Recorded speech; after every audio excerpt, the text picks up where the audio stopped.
बिस्मिल्लाहिर्रहमानिर्रहीम। अस्सलाम वालेकुम नाज़रीन, आप देख रहे हैं हमारा यूट्यूब चैनल सिलसिला 48 प्रोग्राम सितारों के हाल के साथ मेज़बान जाफिर हुसैन आपको खुशामदीद कहते हैं। नाज़रीन, आज हम बात करेंगे बुर्ज सरतान की।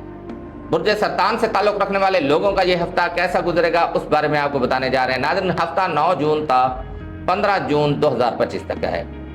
सबसे पहले बात करेंगे कैरियर की। तो नाज़रीन, ये हफ्ता आपके लिए पेशा वराना तौर पर कुछ चैलेंजेस लेकर आ सकता है, मगर आप तहम्मुल और तदब्बर से काम लें तो इनसे फ़ायदा भी उठाया जा सकता है।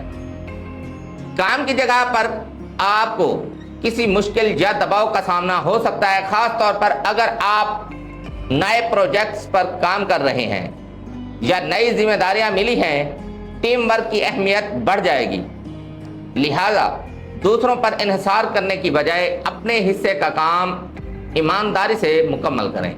जो अफराद मुलाजमत के मतलाशी हैं उनके लिए ये हफ्ता इंटरव्यूज़ और पेशे रफ्त के लिए मौजू साबित हो सकता है, मगर जल्दबाजी से गुरेज करें। माली तौर पर सूरत हाल गैर मुस्तहकम रह सकती है, ख़ास तौर पर अगर आपने कर्ज लिया हुआ है या कोई बड़ा खर्च मुतवक्के है। बेहतर होगा इस हफ्ते फजूल खर्ची से मुकम्मल परहेज करें और हर कदम सोच समझ कर उठाएं।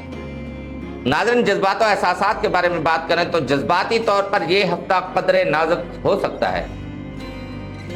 अगर आप किसी मोहब्बत या रिश्ते में उलझन महसूस कर रहे हैं तो ये वक्त खामोशी या वक्ती फासले का हो सकता है। अपने जज्बात को काबू में रखना ज़रूरी है ताकि बात बिगड़ने की बजाय संवर जाए। शादीशुदा अफराद को खास तौर पर तहम्मुल और बर्दाश्त का मुजाहरा करना होगा।